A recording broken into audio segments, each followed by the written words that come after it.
We're starting a brand new series today. We're going to talk more about that as we get into this. But I have a question. How many of you have been watching any of the Winter Olympics? Anybody? Anybody in here? Yeah. I mean, aren't these athletes like incredible? Carrie and I haven't been able to watch as much of the Winter Olympics just because of schedule and everything, but we're huge fans of the Olympics. We love the Summer Olympics. And have you ever been watching and you just go, how do they do that? I mean, other than the curling thing. I mean, that one you just go, does that really? I think I could do that. I think Marie Perkins and I are going to start a team, and so watch out 4 years from now, wherever the Olympics are. I want to see a video of Marie doing that. But you look at these athletes are absolutely incredible, and I love watching interviews of these Olympic athletes and interviews where they just ask, like, what is the secret to your success? Because, man, they don't become successful by accident, right? I mean, there's so much work that goes into it, and we know that some of it is just they won the genetic lottery, right? I mean, especially for some of the events, it's like you just have to be a certain height, you just have to have certain, but a lot of it is coaching, right? And the humility to be able to allow someone to speak into what you're doing who isn't as good as you, but they're able to see things that you can improve. But a huge part of it is that these athletes have learned what to subtract from their lives so that they can pursue even more greatness, right? Especially, sometimes these high school athletes, these are kids where you go, oh my goodness, you're like a sophomore in high school and you just won a gold medal. Like, that's crazy, right? And then you look at their schedule and they go to bed at an insanely early hour so they can be up at 4 o'clock in the morning. Before school's even started, they've already done 3 hours of training. I mean, it's insane what they are able to give up, what they're able to subtract, not because they have to, but because they get to, right? And today we're starting the series called 40 Days of Decrease. And as we're talking about decrease, we're not talking about something that you have to. We're talking about decreasing for the sake that Christ might increase in our lives. To say yes to the best, we often have to subtract something.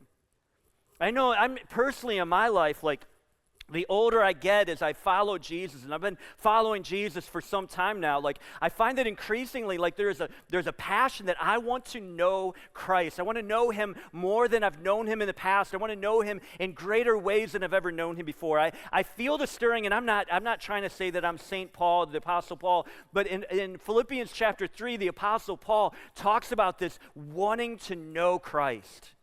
He's like, I've got all these accolades and all these experiences, all these things that I can look at in the past of things that I can be proud of. But he goes, I consider all of that rubbish, all of that garbage for the sake of knowing Christ. I want to know him. I want to know him. I want to press forward in knowing him more and more and more. And my heart is that would be your heart. Especially for those of you who are followers of Jesus, that we'd say, hey, I don't want to just know about Jesus. I don't want to just have facts and information. I want to know him. I want to hear him with greater clarity. I want to see him in greater ways than I've ever seen him. But I would submit to you that for that to happen, often what God will ask of us is decrease. He will often ask us to subtract something so that we can add something. I'm learning that sometimes clarity comes when the noise decreases.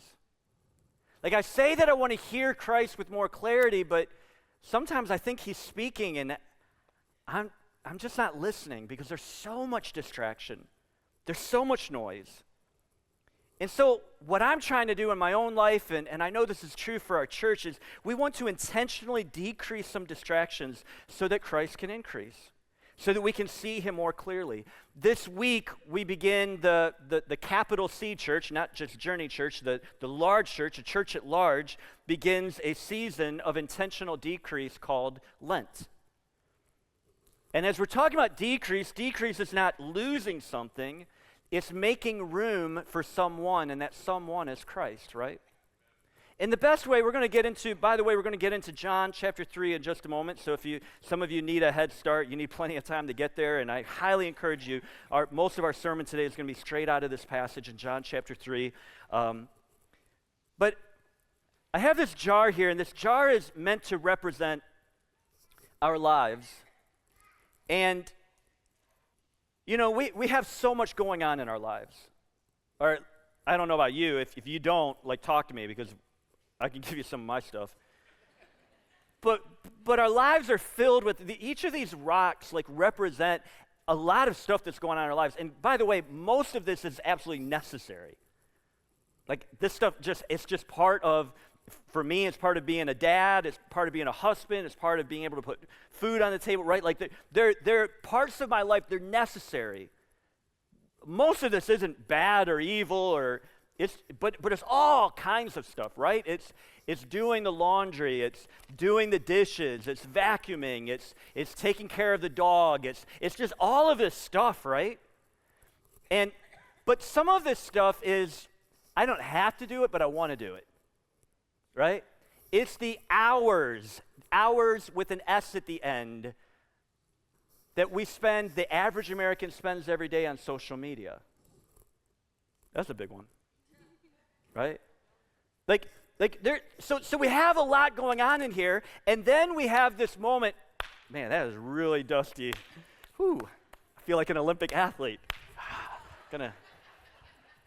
I know, I won't, Jessica, I promise.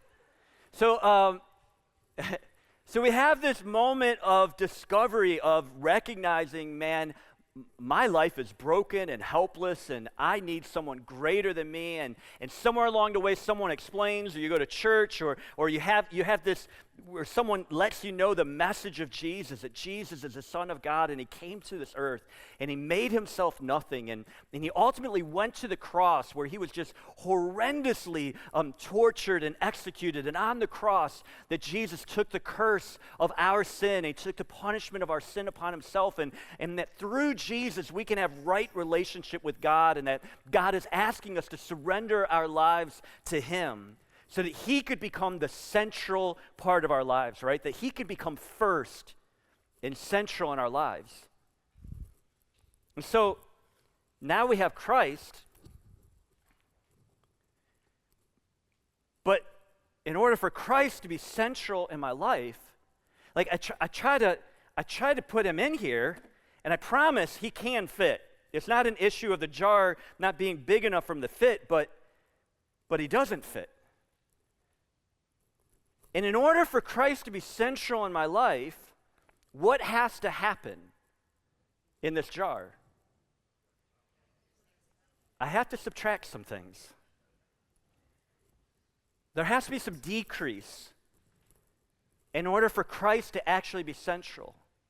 And I think for a lot of us, the desire of our heart, we really want Christ to be central. We really want him to be central, but there's just this problem of stuff. And then when we bump into this, right? I know I'm supposed to read the Bible, and we walk around with this low-level guilt and shame because we don't read the Bible enough. But our response is, I just don't have the time.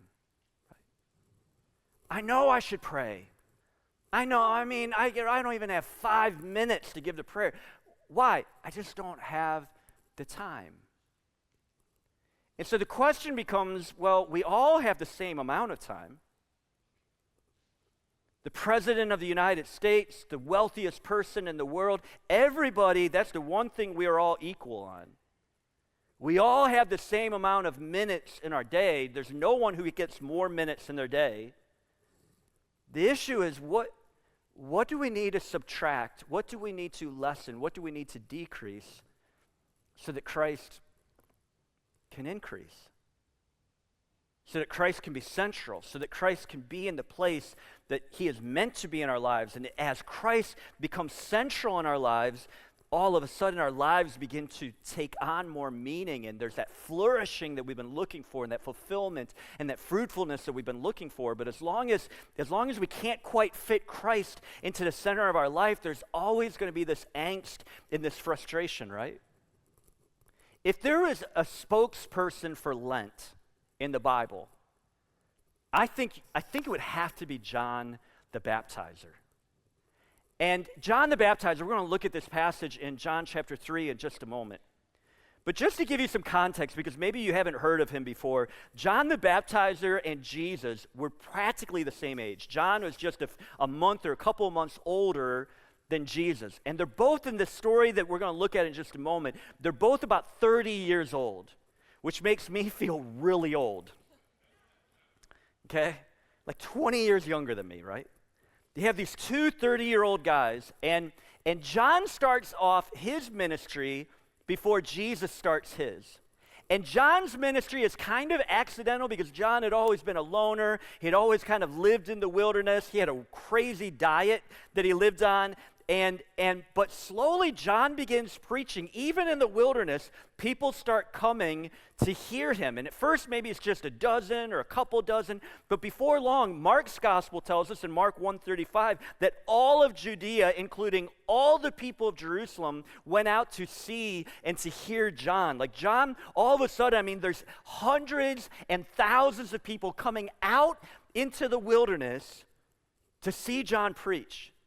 And then John began to do something. He went out into the Jordan River, and he would begin to baptize these people because these people were like, they were cut to the heart. They had never heard anybody preach like John before, and they're convicted of their sin, and they're like, what can I do? Like, I want to experience the kingdom of God. And John's like, hey, have your sins washed away. And they go out into the Jordan River, and I could just imagine this long line, hundreds of people in line waiting to be baptized by John. And in fact, Jesus, before he heals anybody or performs any miracles, before hundreds and thousands are coming to hear Jesus, before all of that, Jesus himself goes to the Jordan River and joins in the throngs of people, and he is baptized by John, right? And then Jesus goes away for 40 days, and he experiences the temptation of the evil one, and he comes out of it, and he's filled with the Holy Spirit. He begins to select disciples, and now there's hundreds that are now starting to follow him and hear his teachings, and slowly the crowds of Jesus begin to build, and this is the tension. We're going to pick this up in verse 26. You ready for this? This is John 3, beginning with verse 26. John's disciples, because John was a rabbi just like Jesus was a rabbi.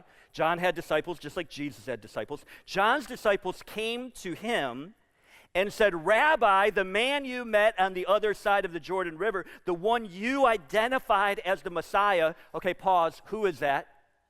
Jesus. So John's disciples coming to him saying, hey, that man Jesus, he is also baptizing people. Which, just to hit the pause button, they're wrong, actually, and the Bible clarifies that they think that but it's actually Jesus' disciples. Whatever, that's neither here nor there. But here's the line, and everybody is going to him instead of coming to us. Do you think John had noticed this? I don't think he needed his disciples to come and remind him of what's going on. I think he had already sensed that his ratings were starting to drop, that his crowds weren't as huge as they used to. He's probably noticed that there's not as much activity on his social media channels, and people are now turning to John instead of paying attention to him. But John's disciples just wanted to make sure that he was aware everybody is going to Jesus instead of coming to us. And the question is, how do you handle it when God seems to begin to bless other people instead of blessing you? What makes it worse is what happens when God begins to bless people who you would, in your estimation, feel are less deserving, and yet he's blessing them more than he blesses you. John has been faithful. John has served with humility. He has lived in obscurity. He has done everything that God has asked of him. And for a moment, there's a sense of, oh man, God's favor is upon me. And just as soon as that moment comes, it feels like that moment has passed. So how is John going to respond? What is he going to say to them? The next verse, verse 27, John replied, no one can receive anything unless God gives it from heaven. This is so key. This is so huge. Let me read it again. No one can receive anything unless God gives it from heaven. In other words, all that I've accomplished, all that I've experienced, is simply because of the favor of God and nothing more and nothing less. Everything we've experienced is because of God. John believed that whatever he had came from God, which meant he didn't have to cling to it. The Lord gives, and the Lord takes away. And blessed be his name. Everything I have comes from God. I don't have to grasp and hold tightly and protect it. He goes on, verse 28, he says, you yourselves know how plainly I told you, I am not the Messiah. I am only here to prepare the way for him. John is like, why are you guys so surprised? I've told you plainly, I'm not the Christ. I have one mission. My mission was to come and to preach in such a way, to preach in faithfulness to the message that God had given me, so that hearts would be ready and hearts would be prepared, that when Jesus stepped on the scene, they were ready to surrender to him. My role is to prepare the way. And I've been faithful to the task. And yeah, I see the crowds are leaving and they're going to other places, but I've been faithful and thus I've been successful. Because success isn't measured by the outward, it's measured by the faithfulness and the obedience of the heart. John was probably one of the most secure people who has ever walked this earth. By that I mean, think of all the insecurity around us. Think about the insecurity in our own hearts. Hi, my name is Ken, and the insecurity in my heart. And John didn't have it. He didn't have an insecure bone in his body. He was comfortable in his own skin. He knew who God had created him to be. He knew the purpose that God had given to him. Louis Giglio wrote this. I love this. I'm convicted by this. He says, admitting we are not God, not in control, not running anything, not responsible for everyone's well-being, not the solution for everything and everyone, not at the center of all things, this doesn't belittle us, it frees us. Sometimes we have to come to the place of recognizing, I am not the Messiah. It is not my job to fix everyone in my family. It is not my job to come in and be the solution in my workplace. It is not my job to heal all the issues that are going on in my school. I'm not the Messiah. Now listen, that doesn't mean that you don't care. Okay? This isn't, I could give a flying rip, right? This isn't that. This is, I care and I'm praying, but I can't heal or fix or mend anybody. I know who can. And I want to be faithful to his prompts and faithful to his word. And in James chapter 5, when it says, if anybody's sick, they should ask the elders of the church, and they should lay their hands on them and pray the prayer. Like we do all that, but we recognize the elders of the church, the leaders of the church, they're not healing anybody. Who's the healer? Jesus is. We're not fixing anybody. Part of the problem is we keep trying to fix the people around us. If I just nag him a little more, he will finally fill in the blank. No, he probably won't. He probably won't. What if we come to the place of recognizing I'm to be faithful to what God has told me to do and to say, faithful to go to the places he's told me to go, but I can't fix anybody. I can't heal anybody. Listen, I can't save anybody. I do what God has called me to do. I'm the messenger. It's like, a postal carrier, someone who works for the United States Postal Service. They're given a piece of mail, and their job is just simply to take it and to deliver it. They don't stand there and wait for you to open it. That would be awkward and weird, right? Like, why is Sonny Workman still in my front yard? I don't know. Like, have you opened it yet? Get away, creep. Not Sonny. Sonny wouldn't. I think this gets us in so much trouble that we think we are the Messiah. When we are not the Messiah, we've only been, our purpose, we do have a purpose, by the way. We do have a calling. I'm not trying to say we don't have a calling. In fact, our first Sunday of the year, we were in Ephesians chapter 4, verse 1. And remember, Paul says, I urge you, I beseech you, live a life worthy of your calling. You remember that line? For you have been called by God. You have been called by God. You do have a purpose. God's calling is upon your life. But his calling is not for you to be the Messiah. Sometimes we need to know what we're not called to in order to experience what we are called to. Back to John, in case he hadn't been clear enough with his followers, he says, I am not the Messiah, I'm only here to prepare the way for him. And then he says this, he says, it is the groom who marries the bride. Okay, we got that, right? The groom marries the bride. He says, and the groom's friend, in our culture, this would be the best man. So the groom's friend, or the best man, is simply glad to stand with him and hear his vows. Therefore, I am filled with joy at his success. John compares himself with the best man in a wedding. And the best man does the best job when he does not draw attention to himself, but when he does everything in his power. His task is to focus everybody's attention on who? The bride and the groom. We need to become content and fulfilled in bringing people's attention to Jesus. It's not about me.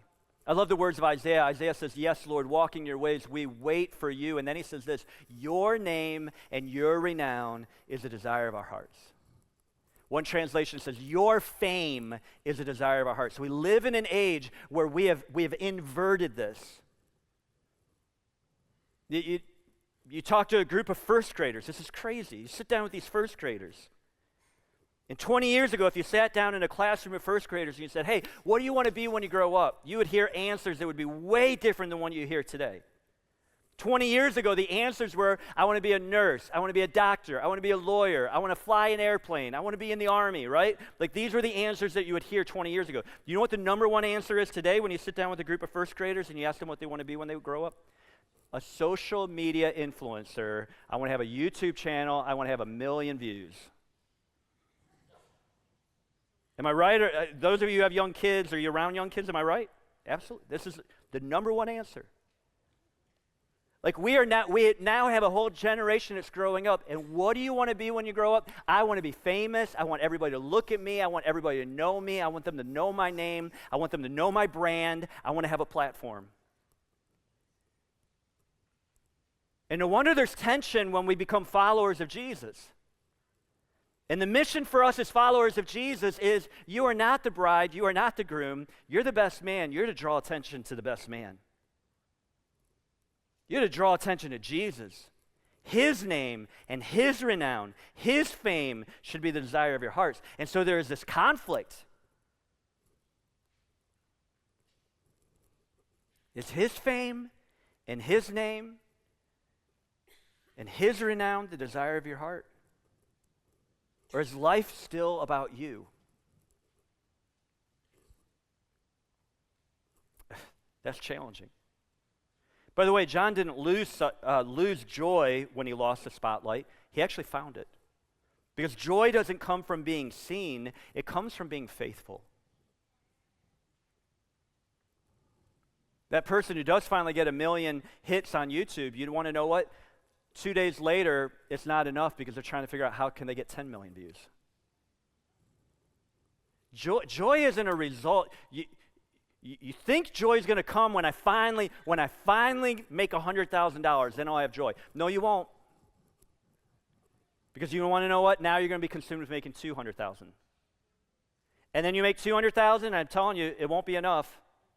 I don't know this from personal experience, by the way. I don't.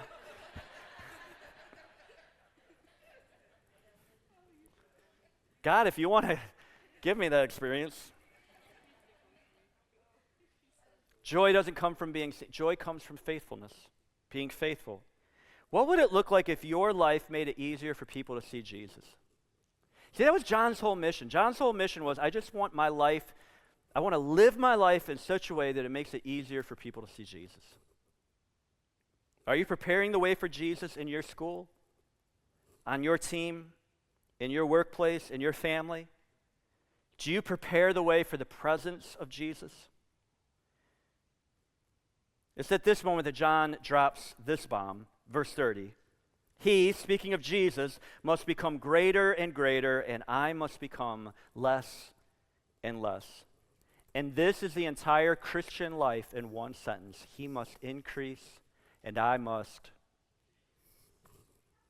decrease. And by the way, John would certainly become less and less from the perspective of power and prestige. Decrease was not just symbolism for John. John would actually have his freedom taken away from him and eventually his life, all for the sake of following the way of God. For most of us, Lent isn't going to cost us our lives. I would hope not.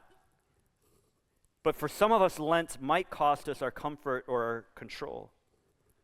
But this season of decrease, these 40 days of decrease, are an opportunity to ask the question, what if Christ could become more central in my life? What if by eliminating some things, what if by subtracting some things, Jesus could be made more known? I love that right after John says that he must increase and I must decrease, he says this is verse 31. He says, Jesus has come from above and is greater than anyone else. He, Jesus, has come from above, and he is greater than anyone else. We are of the earth, and we speak of earthly things, but he has come from heaven and is greater than anyone else. Twice in this sentence, basically, he says he is greater than anyone else. In other words, this isn't like John going, I've got to prepare the way for Jesus. It is, he is greater than anyone else. Why would I not want to make room for him? Why would I not want him to be central in my life? This is the greatest joy, is that he increases and I decrease. John decreased so Jesus could increase. But you want to know the irony? Jesus actually decreased so that we could know him. I was alluding to the very beginning, Philippians chapter 3, where Paul says, I just want to know him. I want to know Christ. The chapter before in Philippians 2, he's speaking of the attitude of Jesus.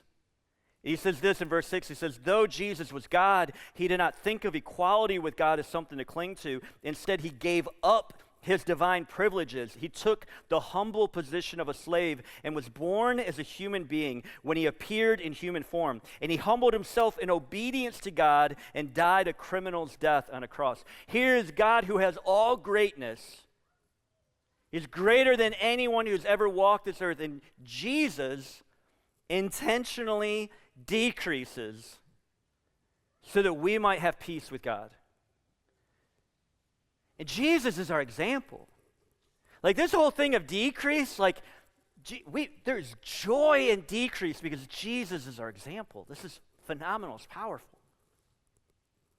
So this Lent season, we want to make room. We want to make space for more of Jesus in our lives. Why?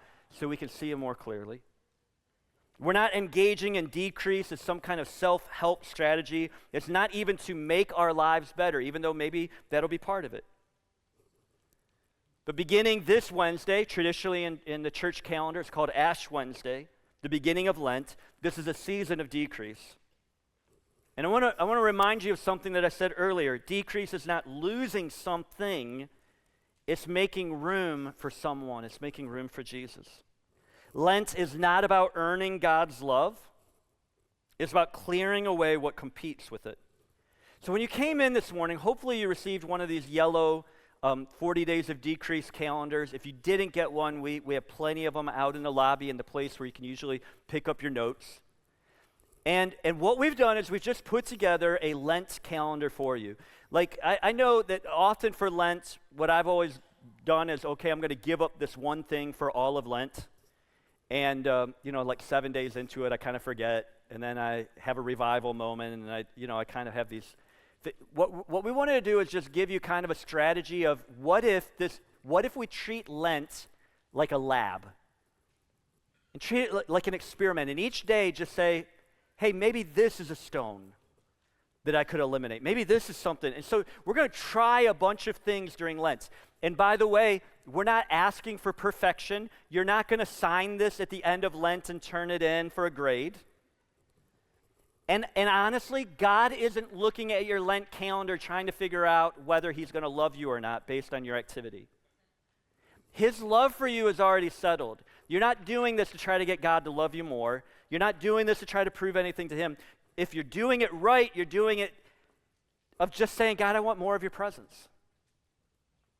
I just want more of you. This isn't some kind of practice. It's just saying, God, I want more of your presence. And so this isn't going to be graded.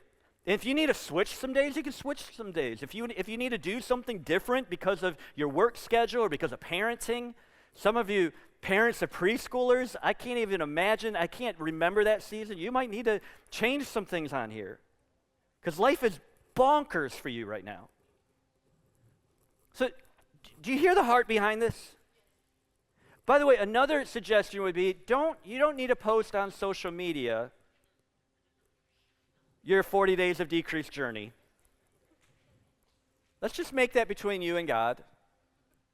You don't need to go into work and tell everybody all the things that you're doing. How are you doing today? I'm doing horrible. I haven't filled in the blank since last night at midnight. Oh, you've gone a whole 9 hours so far, buddy. All right. Okay, this is just between you and God. If you do it, that's great. If you don't do it, that's between you and God too. We're just trying to give you some ideas, some suggestions, because listen, I don't know about you, I want Christ to increase. If Christ is going to increase, there's some stuff in Ken that has got to decrease. Maybe it looks like suspending a social media account for a season. Maybe for some of you, you have, for me, it was a over 400-day streak on an app on my phone, and I recently felt like God said, break the streak. Why? Because it was controlling me. So I broke the streak. After I cried for a couple hours, I got over it and went to counseling, and everything's been better since. No, it's stupid, right? But sometimes it's just these things where we're like, you know what, I gotta subtract something. So we've intentionally tried to build some time into this service. Here's where I would want to end things. First of all, if you're in the room and you haven't started the journey of following Jesus, you can do that right now. You just say, Jesus, have mercy on me. I've sinned against you. I believe you're the Son of God, risen from the dead, and I want you to be first in my life. Forgive me of my sin, and you take center stage in my life. I want you to be center. I surrender my life to you. And you can participate in what I'm going to ask in just a moment. But for others in this room, maybe you've been saved 30 years. Maybe you've been saved 3 weeks. We're going to take 3 minutes. And I'm going to ask you, and I know this is going to take vulnerability. And for some of you, you're like, I ain't doing that. I'm going to ask you to find a space in the front of the room. You can kneel. You can stand. Some of you, physically, if you knelt, you could kneel, but you wouldn't be able to get back up, and we get that. So maybe it's just finding a place to stand. And I want you to just take 3 minutes and just say, Lord, I want you to increase in my life. I want you to become more important in my life. What do you want me to decrease in? What do you want me to subtract? So that you can, what stones need to be moved out of the way so that you can take that central role in my life? Say, Ken, why do I got to come to the front? Like, is the front of the room more holy than the rest of the room? No, I just know that in my life that sometimes making a physical move helps to solidify something in my mind and in my soul. And so you can do it right where you're sitting. My fear is that by the time you're done eating lunch today, you've already forgotten the decision you made. But sometimes when we physically make a move, it just solidifies something inside of us that I have decided to follow Jesus. So whether you're beginning the journey of following Jesus, and for you, this is literally like surrendering your life to Christ for the first time, and you're saying, Jesus, have mercy, forgive me. Or whether you're a seasoned saint, and for you, it's coming forward and just saying, Jesus, I still want your name and fame to be the desire of my heart. Show me what needs to decrease so you can increase. Beth is going to play, and we're just going to take 3 minutes, and I'm going to come up and pray a prayer of dismissal.